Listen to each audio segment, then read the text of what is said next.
Hey there, my friend. You know how sometimes you stumble upon a book that just changes something inside you? Well, I've just finished one of those, and I couldn't wait to tell you about it. It's called Love for Imperfect Things: How to Accept Yourself in a World Striving for Perfection by Hemin Sanin.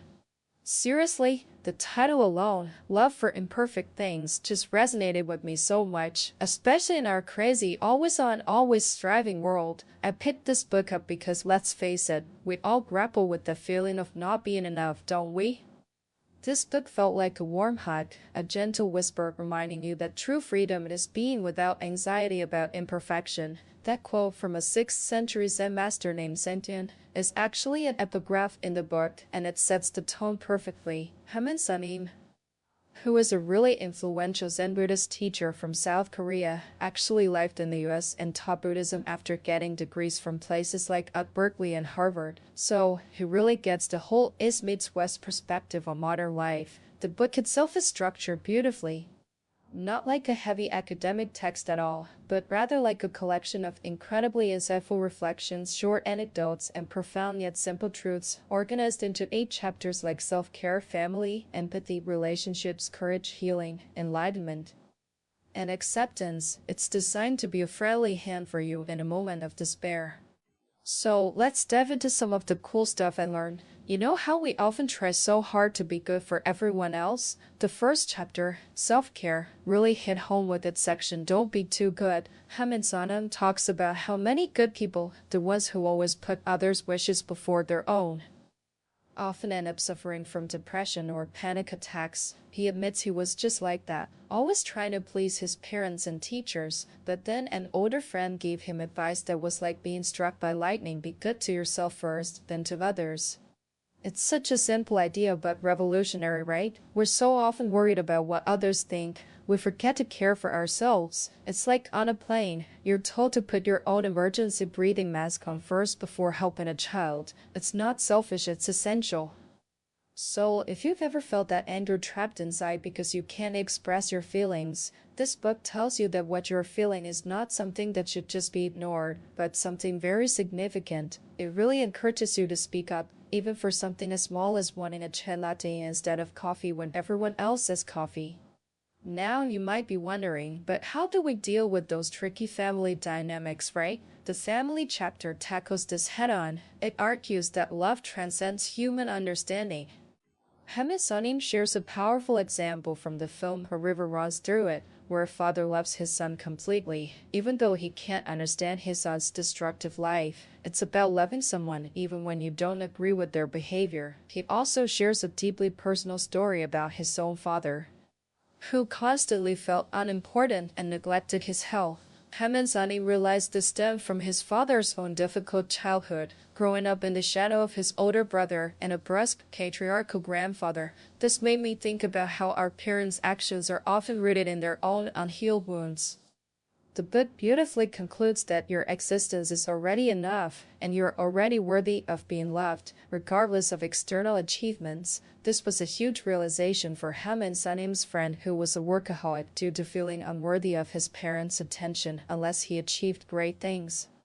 Then comes empathy, which is just packed with warmth. It emphasizes the power of hugs, not just as a greeting but as a healing force that reduces anxiety and lowers stress hormones. He recounts a touching moment at a book signing where he spontaneously hugged a grieving woman, offering comfort beyond words. It highlights that listening is truly an act of love. When we listen without judgment, just being present, we allow others to feel cared for and acknowledged. It's less about giving advice and more about being a sympathetic witness. This really resonated with me because I often find myself wanting to fix things for people, but sometimes they just need to be heard. And what about when people disappoint us, which, let's be honest, happens all the time? The relationships chapter is all about dealing with disappointment. Haemin Sanim says disappointment is like a warning light in a relationship. It often comes from unspoken expectations, that feeling of why can't you figure out what I want? The key, he advises, is to express it calmly and kindly, rather than letting it fester into anger or resentment. He also points out that much of our relationship stress comes from a lack of communication, so do not let the rope of conversation go slack for very long. He talks about how true love is acceptance and freedom, not restriction and control, urging us not to try and change our loved ones to suit us.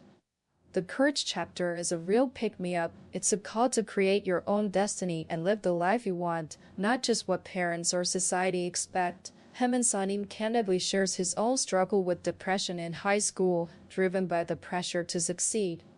His ultimate act of courage was becoming a monk, choosing a life without regret, even if others scorn him. He encourages us to embrace failure, learn from our mistakes, and trust that inner strength. He shares his own first major failure when he didn't get his dream job as a professor, and how it taught him to understand what the college actually needed, rather than just presenting his best self. It's about taking responsibility, analyzing what went wrong, and then making a new plan. As he says, failure is meaningful in itself, teaching you many new things. Then we move into healing, which provides such gentle wisdom. It acknowledges that some wounds are unforgivable, and it's okay to feel that rage and hatred initially as a protective wall.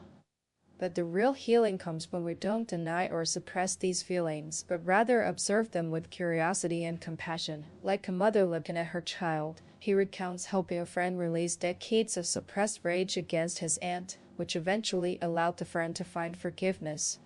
This process helps us untie our own emotional knots, freeing ourselves from the past, not for the aggressor's sake, but for our own. The main idea here is that life's pain is not something to be overcome. Instead, it calls for gentle love and healing, and importantly, if you're stressed or depressed, the book advises immediate fast or focusing on the present moment through breathing, because the fuel for depressed feelings is negative thoughts. Finally, the chapters on enlightenment and acceptance really tie everything together.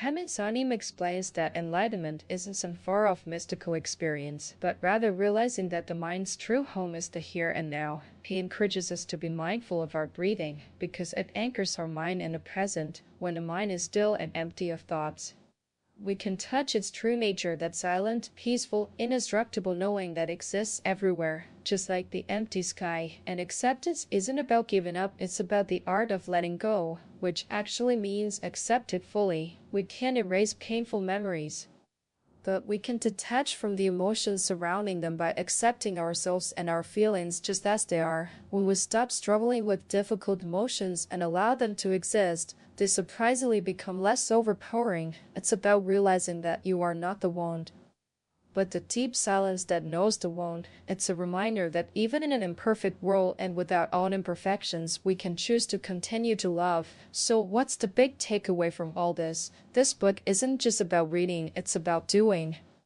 It's about practicing that gentle self-care, cultivating empathy, communicating openly, finding courage in adversity, and ultimately accepting ourselves and the world as they are. It reminds us that happiness isn't a destination after achieving perfection, but rather something found in the present moment, by being content and appreciating what we already have.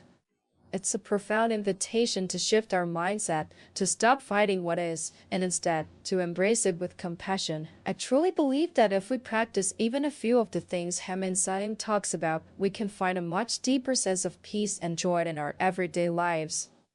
Despite all their beautiful, messy imperfections, you should really give it a read. It's like having a wise, kind friend guiding you through life's little and big challenges.